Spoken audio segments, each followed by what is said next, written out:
ओम गणेशाय नमः। प्यारे भक्तों, आज के इस वीडियो में आप सभी सुनेंगे चैत्र मास के कृष्ण पक्ष में पड़ने वाली संकष्टी चतुर्थी की व्रत कथा। साथ में सुनेंगे चौथ माता और विनायक जी की कथा। हे गणेश जी भगवान, आपकी इस पावन कथा को कहने वाले और श्रद्धा पूर्वक सुनने वाले उस भक्त पर आपने कृपा सदा सर्वदा बनाए रखे। तो आइए प्यारे भक्तों, सुनते हैं संकष्टी चतुर्थी की व्रत कथा। जय श्री गणेश।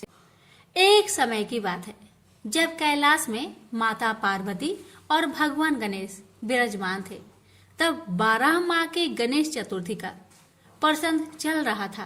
तब माता पार्वती ने कुतूहल बस भगवान गणेश से पूछा, माता पार्वती, हे पुत्र, चैत्र माह के कृष्ण पक्ष की चतुर्थी को तुम्हारे किस स्वरूप की पूजा की जाती है और उसका विधान क्या है, वो मुझसे कहो। माता पार्वती की जिज्ञासा को शांत करते हुए भगवान गणेश ने कहा, हे माता, चैत्र माह की कृष्ण पक्ष को आने वाली चतुर्थी को मेरे भाल चंद्र स्वरूप की पूजा करनी चाहिए। इस दिन पूरे दिन व्रत रखकर रात्रि में षोडशोपचार से मेरा पूजन करना चाहिए। इस दिन व्रती को ब्राह्मण भोजन के अंतराल पंचगव्य पान करते रहना चाहिए। यह पूर्ण रूप से सभी संकटों का नाश करता है। इस व्रत के स्मरण मात्र से मनुष्य को सभी सिद्धियां की प्राप्ति सहज रूप से हो जाती है। अब माता, मैं आपको इस व्रत से जुड़ी एक कथा के विषय में अवगत कराने जा रहा हूँ, अतः आप इसे ध्यान पूर्वक सुनिएगा। सतयुग में मकरध्वज नामक एक राजा हुए थे। परम प्रजा पालक थे। उनके राज्य में सभी लोग सुखी और समृद्धि जीवन व्यतीत कर रहे थे। सभी वर्ण के लोग अपने धर्म का पूर्ण निष्ठा से पालन किया करते थे। प्रजा निरोगी और स्वस्थ जीवन व्यतीत करती थी। प्रजा में चोर और डाकू आदि का कोई भय नहीं था। नगर में रहने वाले सभी लोग उदार, दानी, धार्मिक, बुद्धिमान और सुंदर थे। इतना सुंदर राज्य होने के पश्चात राजा पुत्र सुख से वंचित थे। पुत्र रत्न की प्राप्ति हेतु उन्होंने कई यत्न किए। अंततः महर्षि याज्ञवल्क्य की कृपा से उन्हें पुत्र धन की प्राप्ति हुई। पुत्र रत्न की प्राप्ति होने पर राजा की खुशी का कोई ठिकाना नहीं रहा था। अब वो अपने राज्य का संपूर्ण कार्यभार अपने मंत्री धर्मपाल को सौंपकर विविध प्रकार के खेल खिलौने से अपने राजकुमार का पालन पोषण करने लगे। वहाँ राज्य का शासन अपने हाथों में आ जाने से मंत्री धर्मपाल धन्य धान्य से संपन्न हो गए। मंत्री महोदय को एक से बढ़कर एक पुत्र की प्राप्ति हुई। सभी पुत्रों का विधि विधान से पूरे हर्षोल्लास के साथ विवाह संपन्न किया। अब सभी मात्र पुत्र धन का उपभोग बड़े जतन से करने लगे। परिवार के सभी सदस्यों में सबसे छोटे पुत्र की पुत्र वधू बहुत धर्मपरायण थी। वो भगवान गणेश की परम भक्त थी। चैत्र माह के कृष्ण पक्ष की चतुर्थी आने पर ने भगवान गणेश की पूर्ण श्रद्धा से आराधना और पूजा की और उनका व्रत अनुष्ठान भी किया। पूजन और व्रत से विचलित होकर सास अपनी पुत्र वधू से कहने लगी, अरे, क्या तंत्र मंत्र द्वारा पुत्र को अपने वश में कराने के उपाय कर रही है? अपनी सास द्वारा बारंबार निषेध किए जाने पर भी अपनी पुत्र वधू में कोई बदलाव आता ना देख सास पुनः बोली, अरे दुष्टा, मेरे बार बार कहने पर भी तू मेरी बात को अनदेखा कर रही है। मैं तुझे पीटकर ठीक कर दूंगी। मुझे ये सब तांत्रिक अभिचार पसंद नहीं है। अपनी सास की बात सुन पुत्र वधू ने विनम्रता से कहा, हे सासू माँ, मैं संकट नाशक गणेश भगवान का व्रत कर रही हूँ। यह व्रत अनुष्ठान करने से मनोवांछित फल की प्राप्ति होती है। अपनी पुत्र वधू की बात सुन क्रोधवश सासू ने अपने पुत्र से कहा, हे पुत्र, तुम्हारी वधू जादू टोने पर उतारू हो गई है। मेरे बार बार समझाने पर भी उसने मेरी एक ना सुनी। अब तुम ही उसे मारकर उसकी अकल को ठिकाने लाओ। मैं किसी गणेश जी को नहीं मानती। वो कौन है और उसका व्रत कैसा होता है।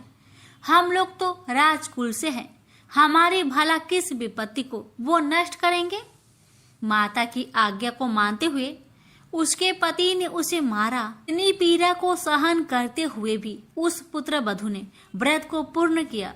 व्रत के अंत में वो भगवान गणेश जी का स्मरण करते हुए प्रार्थना करने लगी और कहने लगी, हे विघ्नेश्वर, हे गणपति, आप हमारे ससुर को अपना परचम दिखाइए ताकि वो आपकी महिमा को समझ पाए और उनके मन में आपके प्रति श्रद्धा भाव जागृत हो। अपने भक्त की करुण पुकार सुन भगवान गणेश जी ने देखते ही देखते राजा के पुत्र का अपहरण कर लिया, उसे धर्मपाल के महल में छुपा दिया। उसके बाद राजकुमार के सभी वस्त्र अलंकारों को उतारकर राजमहल में फेंक दिए और खुद अंतर ध्यान हो गए। इधर राजा ने प्रेम पूर्वक अपने पुत्र को पुकारा, किंतु उन्हें कोई प्रति उत्तर नहीं मिला। प्रति उत्तर ना मिलने पर उन्होंने शीघ्रता से पुत्र की खोज शुरू कर दी। राजा को अपने महल में पुत्र की पुष्टि ना होने पर वो शीघ्रता से मंत्री धर्मपाल के महल में गए और वहां जाकर अपने पुत्र को खोजने लगे।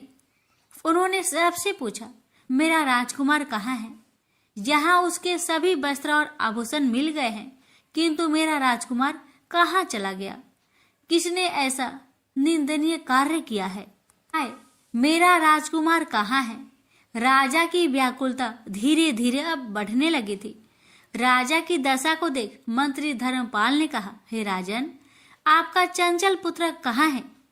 उसका मुझे कोई पता नहीं है, किंतु मैं अभी पूरे राज्य में बाग बगीचे आदि स्थानों पर उसकी खोज आरंभ करता हूँ। उसके बाद व्याकुल राजा नौकरों, सेवकों आदि से कहने लगे, हे अंगरक्षकों, सेवकों, मेरे पुत्र का शीघ्र पता लगाओ। राजा का आदेश मिलने मात्र से राजा की पुत्र की खोज जोरों शोरों से शुरू हो गई, किंतु राजा के पुत्र का कोई पता नहीं चला।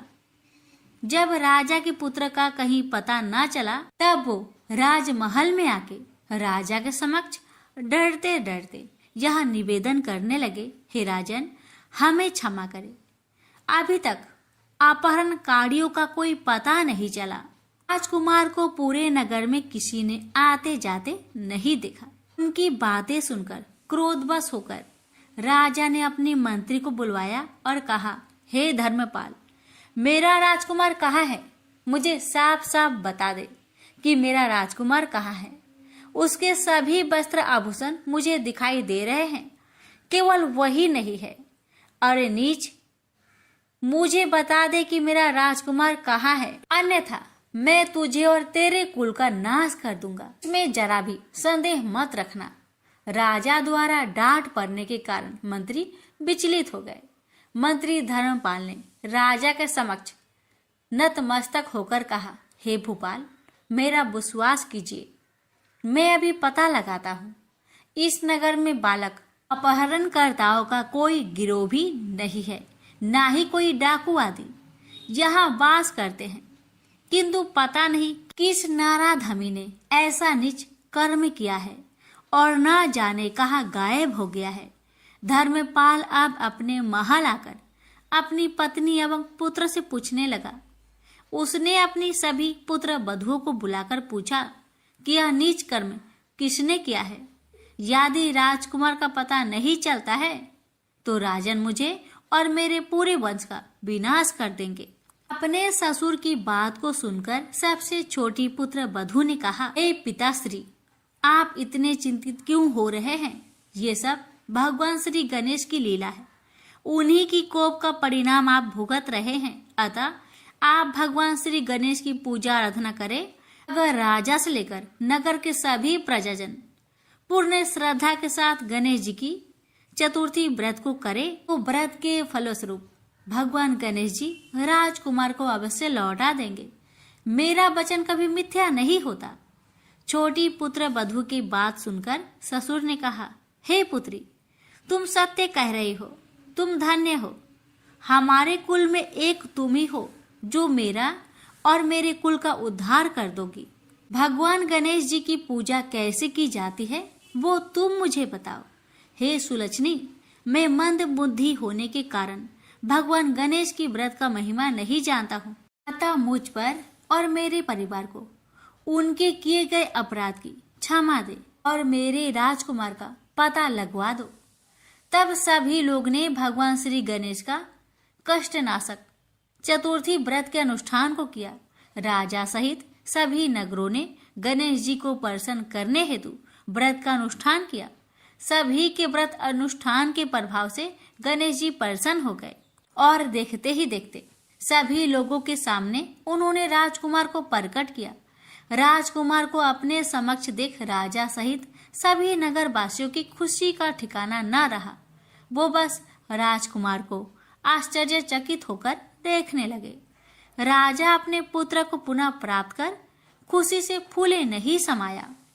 भगवान गणेश की लीला को देख वो नतमस्तक होकर कहने लगे, भगवान गणेश जी, आप धन्य हो और धर्मपाल तुम्हारी छोटी पुत्र वधु भी धन्य है, जिसकी कृपा से आज मेरा पुत्र यमराज के वहां जाकर भी दोबारा लौट आया। अतः आप सभी नगरजन इस संतानदायक व्रत को विधिवत करते रहे। श्री गणेश जी बोले, हे माता, इस व्रत से बढ़कर इस लोक तथा सभी अन्य लोक में और कोई व्रत नहीं है।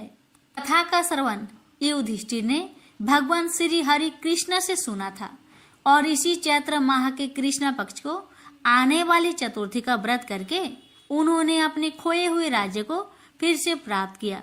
प्रेम से बोलिए गणेश भगवान की जय। एक सेठ सेठानी थे।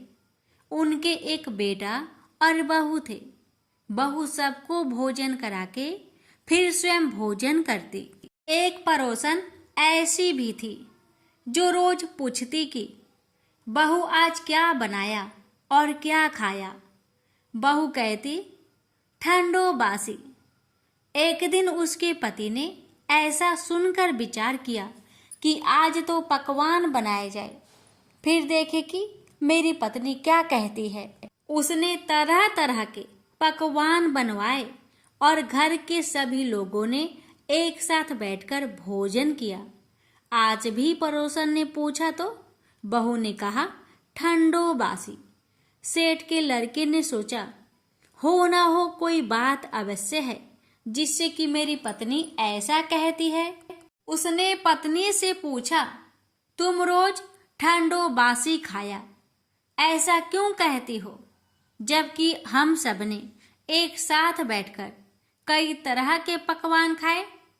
उसकी पत्नी बोली, हम लोग जो खा रहे हैं वह बाप बूढ़ों की कमाई है। जिस दिन आप कमा कर लाओगे उस दिन मैं समझूंगी कि ताजा भोजन कर रही हूँ। अब एक दिन लड़के ने माँ से कहा, माँ, मैं एक बड़े शहर में कमाई करने जा रहा हूँ। माँ बोली, बेटा, अपने पास इतना धन है कि खाया नहीं खुटेगा।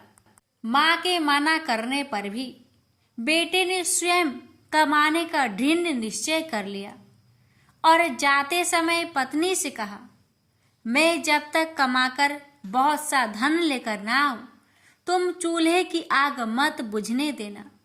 एक दिन चूल्हे की आग बुझ गई तो वह मन ही मन घबराने लगी, कहीं मेरे पति पर संकट तो नहीं आन पड़ा। जल्दी से पड़ोस में से आग लाकर चूल्हे में रख दूं। ऐसा विचार करके पड़ोस में गई। वहां पड़ोसन चौथ माता का व्रत पूजन कर रही थी। पड़ोसन ने कहा, थोड़ी देर में आकर ले जाना। बहू ने पड़ोसन से पूछा, आप यह व्रत क्यों करती हैं? इससे क्या मिलता है? पड़ोसन ने कहा, चौथ माता के इस व्रत को करने से अन्न लक्ष्मी मिले और अपनी मनोकामना पूरी हो। अब बहू भी चौथ माता का व्रत करने लगी। दीवार पर चौथ माता बनाई। उस दिन घी गुड़ का चूरमा बनाकर रात्रि को चंद्रमा को अर्घ्य देकर भोजन करती।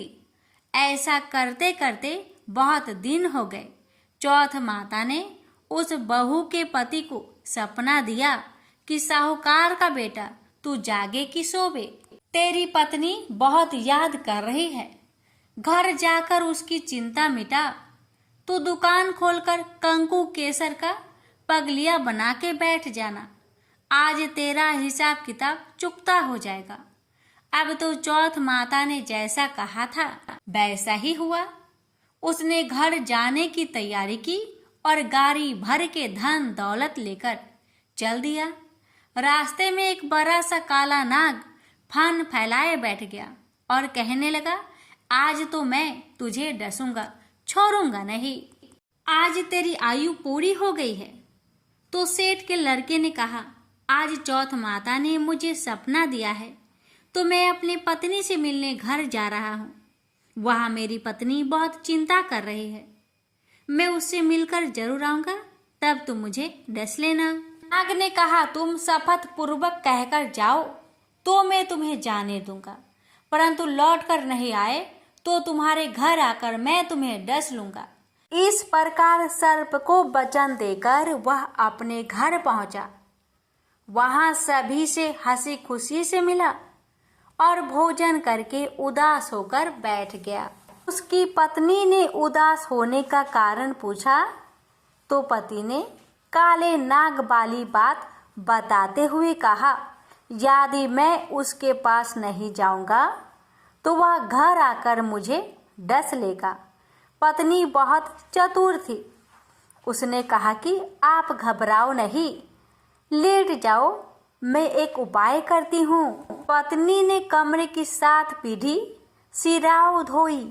पहले पीढ़ी पर रेत, दूसरी पीढ़ी पर इत्र, तीसरी पीढ़ी पर गुलाब, चौथी पीढ़ी पर कंकु केसर, 5वीं पीढ़ी पर लड्डू पेड़ा, 6ठी पर गादी गलीचा और 7वीं पीढ़ी पर दूध का कटोरा भरकर रख दिया।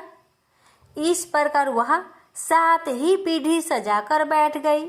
आधी रात होते ही नाग आकर पीढ़ी चढ़ने लगा।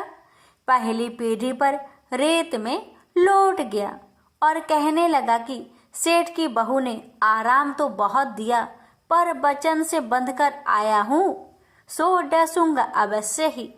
इस प्रकार 7 पीढ़ियों पर नाग आराम करता हुआ और कहता हुआ कि डसूंगा जरूर। कमरे में जाने ही वाला था कि चौथ माता ने विचार किया कि मैं इसे नहीं बचाऊंगी तो संसार में धर्म कर्म और व्रत पूजन को कौन मानेगा। अब तो गणेश जी, चंद्रमा जी और चौथ माता ने उसे बचाने का विचार किया। चंद्रमा जी ने उजाला किया, चौथ माता ढाल बनी और गणेश जी ने तलवार लेकर नाग को मार दिया और ढाल से ढक दिया। अब बहू भी थकी हारी सो गई। दिन उगा तो लोग बेटे से मिलने आए, परंतु बेटा बहू तो उठे ही नहीं थे। बहुत देर हो गई तो माँ उन्हें उठाने गई।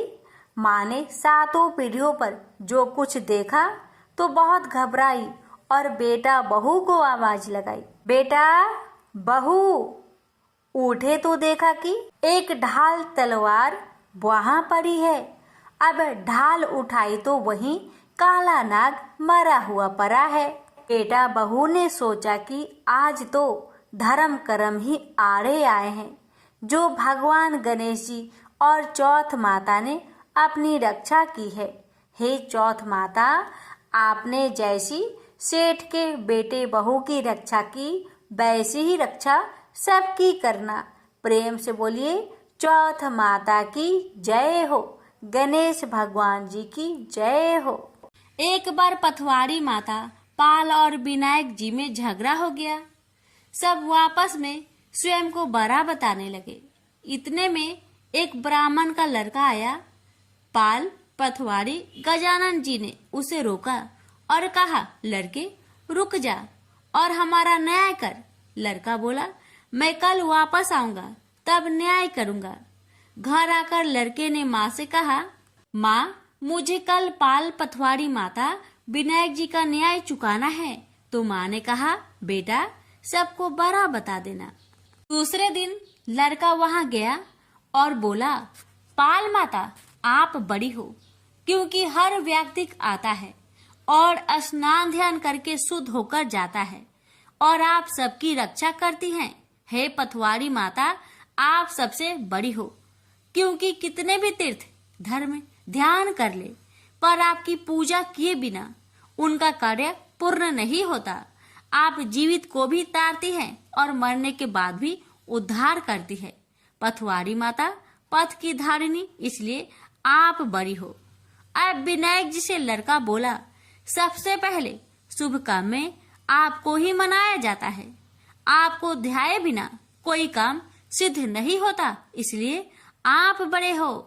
पाल माता, पथवारी माता, विनायक जी भगवान लड़के की चतुराई से प्रसन्न हो गए और बोले, लड़के, तुमने तो हम सबको बड़ा कर दिया, उसको सुखी रहने का आशीर्वाद दिया और जौ के दाने उसके अंगोछे में डाल दिया। लड़का सोचने लगा, ये तो घाटे का सौदा रहा। सारा दिन खराब कर न्याय किया और इतने से जौ मिले। उदास मन से घर आकर अंगोछा एक कोने में डाल दिया।